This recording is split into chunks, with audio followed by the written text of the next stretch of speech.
Ayan, what's up dribblers at mga shooters, kamusta? Kamusta po kayo? Ano nga ba ang plano ni Coach Tim Cone sa ating Gilas Pilipinas na sasabak sa nalalapit na Asian Game?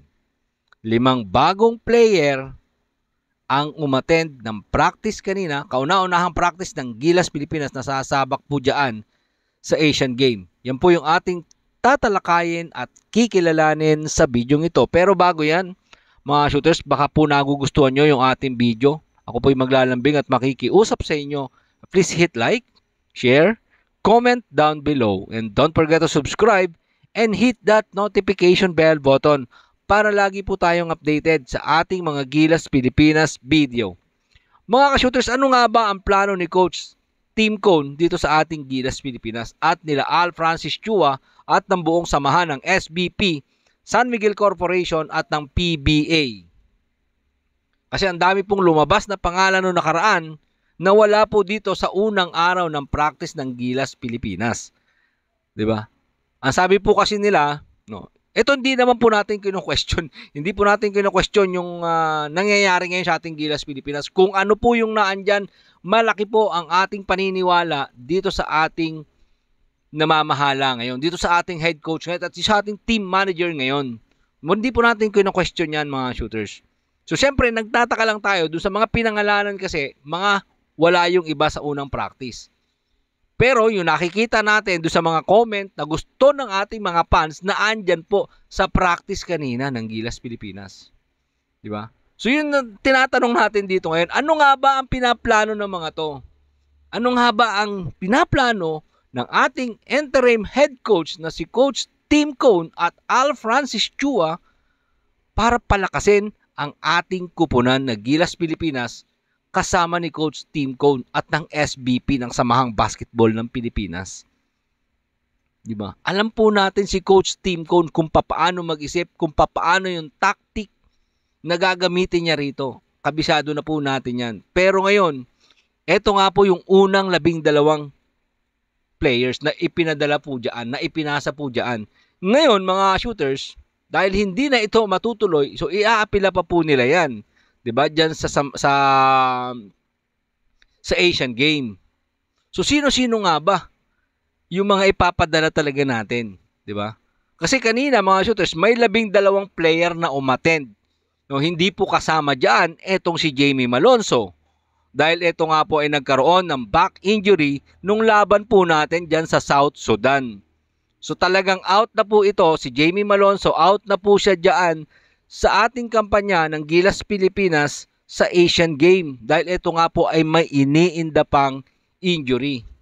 Ang isa pa pong hindi na rin makakasama dyan, ito pong si CJ Ferres. Hindi po natin alam kung ito ba ay may iniindang injury or talagang hindi isinama ng San Miguel Corporation. Wala pong nabanggit kung may iniinda nga bang injury itong si CJ Ferres. So hinahanap din po natin.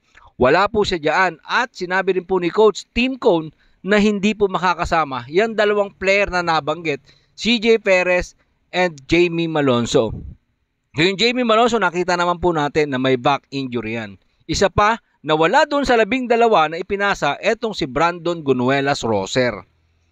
Diba? Wala po yan dyan, mga shooters, dahil may injury po yan. Ito yung mga lumabas na pangalan ng mga nakaraan, pero wala kanina. Diba? Katulad ni Pugoy, wala po kanina. Paul Lee, wala po kanina. Diba? Ito rin, pinipilit nga nila na paglaruin talaga ito na makuha muli ang serbisyo ng Renz Abando. Pero wala din po kanina sa unang practice ng Gilas Pilipinas ang isang Renz Abando na sabi nga po, talagang kinakausap yung anyang KGC. Alam naman po natin kung paano magtrabaho, no? Itong Al Francis Chua. Diba? Kinausap din yung KVL ni Commissioner Willie Marcial para mahugot nga yung isang Renz Abando. So naandyan po kanina yung ating naturalized player, syempre, si Justin Brownlee, para siya po ang ating gagamitin. Pero ang katanungan po rito, kung 100% ba healthy etong si Justin Brownlee? Dahil sinabi ni Coach Tim Cone mismo na hindi siya sigurado kung 100% si Justin Brownlee. Ang maganda po dito, eto mga shooters, etong isa nating naturalized player na si Angelo Kwame, no? Mas pinili ang maglaro sa Asian Game kesa maglaro sa European Basketball League. Napakagandang balita niyan mga shooters. Mas pinili niya na tayo ay samahan dito sa kampanya natin sa Asian Game. Ito nga po yung pinapakita natin picture ng spin. Yan po yung unang practice kanina at inatinad nga po yan ni Dabro at Davis, Calvin Abueva at Terence Romeo. Di ba alam natin, marami may gusto nito. Marami naghahanap nito. Kahit doon pa lang po sa World Cup, marami naghahanap kay Terence Romeo, Calvin Abueva, pero hindi po napasama. Ngayon po, sa unang araw ng practice ng Gilas Pilipinas, naandyan po sila umattend ng practice ng Gilas Pilipinas para, siguro ipinatawag to ni Coach Tim Cone, syempre. Dahil nakikita siguro nila na kailangan nila ang siyang katulad ni Terence Romeo. Baka hindi nakuha ang serbisyo ng isang Mikey Williams, so Terence Romeo ang biglang hinugot, di ba mga shooters? Pwede naman dahil same lang din naman, basta healthy ang Terence Romeo, mapapakinabangan natin pagdating po sa international game isang Terence Romeo. Di ba? Ang aking pinagtataka, nakakagulat, naandyan yung Jason Perkins na alam kong matagal ng korsonada ni Al Francis Chua na ilipat sa kupunan niya dyan sa San Miguel Corporation. Naandyan po ang isang Jason Perkins na-invite kanina sa unang araw ng training. Di ba? Isa pa mga shooters, pinangalanan Christian Stan Hardinger, pero lumutang kanina etong si Stanley Fringel. Di ba? Naandyan po si Stanley Fringel. Gusto ring at willing maglaro isang Troy Rosario, pero Stanley Fringel kanina nakita sa practice ng Gilas Pilipinas. So, ang katanungan dito, yung plano ni Coach Tim Cone, kung ano nga ba? Siyempre, kung hindi mo makukuha yung Christian Stan Hardinger, mayroon siyang ipinalit. May Muala Tautua siyang isinalampak dito mga shooters. So ganun katindi yung mga plano netong ating pambansang kupunan na Gilas Pilipinas. Ganun ang plano ni Coach Tim Cone dito sa ating kupunan. Sinasabi nga po niya, wala nang tryout ito. So ang tanong ngayon, eto na ba yung ipapadala? Kasama nila Scottie Thompson? Diba? Eto na ba yung ipapadala ng ating kupunan na Gilas Pilipinas diyan sa nalalapit na Asian Game? Ilang araw na lang mga shooters ha? Ilang araw na lang po yan yung preparation nila. Diba? Kasama po dyan na umattend kanina sina Junmar Pajardo. Diba? So naandyan po si Abay na kailangan po natin. Diba? So familiarity mga shooters. So itong 7 player na mababanggitin natin, nakasama na at kilala ni Coach Tim Cone. Diba? At karamihan po dyan sa San Miguel. Diba? Chris Newsome, so nakasama na rin ni Coach Tim Cone yan. Diba? Calvin Octana, nandyan din naman sa pool yan. Diba? Ng World Cup. So kumbaga, yung familiarity nito, hindi na siya mahihirapan mga shooters. Ang hindi lang po natin alam, kung itong 12 player na nandyan kanina sa training, ay madadagdagan pa to. Or yan na ba yun? Diba? Kasi may mga lumutang pong pangalan. Lumutang po yung pangalan ni Christian Stan Hardinger na kinakausap po nila. Kumutang ang pangalan ni Mikey Williams, pero wala po sila diyan kanina. 'Di ba? So yan po yung ating abangan dito kung ano pa nga ba yung plano ng ating Gilas Pilipinas team. 'Di ba? Kasama ni Coach Tim Cone at Al Francis Chua.